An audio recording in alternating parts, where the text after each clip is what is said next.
Hello, do not get the XM1R, and I know a lot of people already dislike this video straight off the bat. Let me explain. The XM1R is not a bad mouse. In fact, it is the best wired mouse I've ever had, and I've had a lot of wired mice, and this is the mouse I've played the most on by far. I've used this mouse for about 8 months, and yeah, it is very, very good. The only problem I had with it was the switches. They just feel pretty hollow, and also there was just a bunch of grinding. However, I fixed the grinding mostly by just going into the mouse and just putting some lube on the switches, which is very easy to do.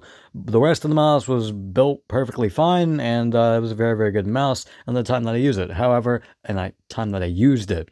However, I now have the Lamzu Atlantis, which I think is a better shape for me, since now I use claw grip instead of just palm grip. The XM1R is better for palm grip for me. It just fills my palm more naturally since it has a back hump, and I like this shape much more for palm grip. However, for claw grip, it feels a little weird because really only like this part of my finger where the thumb is, like right there in the middle of it, and like where my fingers are, actually touch the back of the mouse. Meanwhile, with the Lamzu Atlantis, it just really fills my palm, and my entire bottom palm fits the mouse, and I can just get a comfortable shape with this much easier. It still has a little bit of grinding like the XM1R, however, I'm pretty sure I can, again, fix this by just opening up the mouse and lubing the switches, which I have not done yet on this mouse. However, I have done it with the XM1R, as I said before. However, let's get into the reason why you shouldn't get the XM1R, and that's because the XM2W is on its way. It's literally probably going to be out by early November to late October. If it doesn't, then probably late November.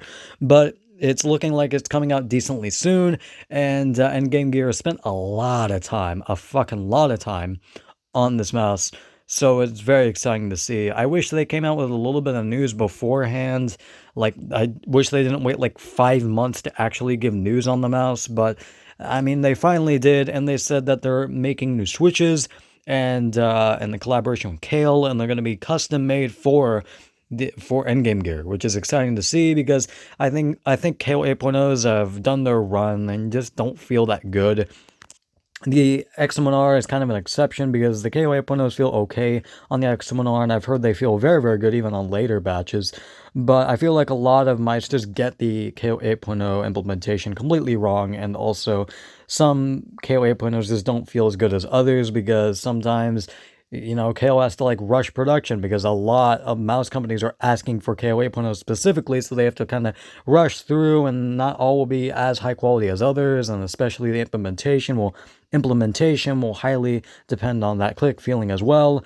And a big example of that is with my Fantech Aria. They were supposed to be binned switches and very, very good feeling, and I heard they felt great. However, when I got it, didn't feel that good. In fact, after I lubed the switches because it was grinding even more than my XM1R, and it like popped when I moved it back and forth, which isn't super noticeable because you don't really do that a whole lot in game.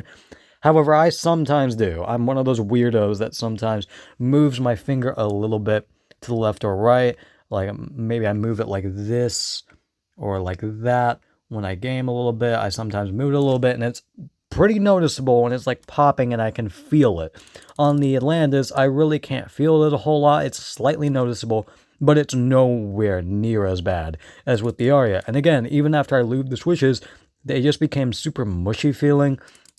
And again, it did fix that grinding issue, which is a really big trade-off for just mushy switches than I said mussy. Fuck.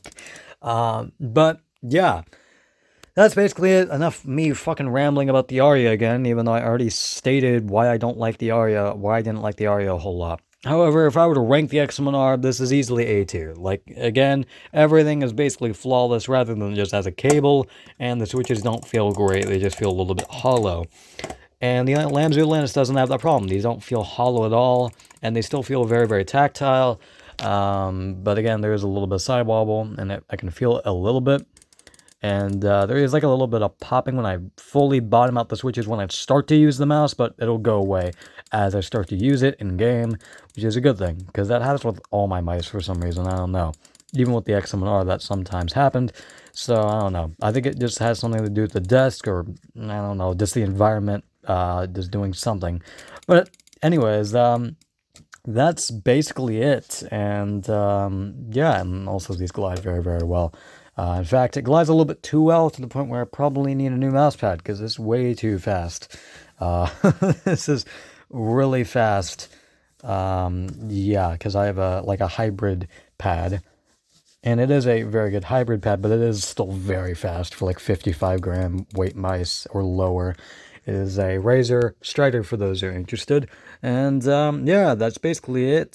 Just don't really get the XM1R. However, I forgot to mention, the XM2W is going to be like, I'm pretty sure $50 more than the XM1R. So if you want to save a little bit of money, however, still want a very good wired mouse, get the XM1R, because I've heard, again, the switch implementation, even on later copies, are still pretty good.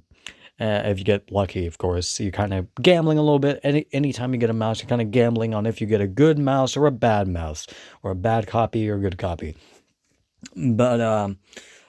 But again, if you don't have a ton of money, but you want to get a good wired mouse, and you don't really want a wireless mouse, then just get the XM1R. However, for people like me that are like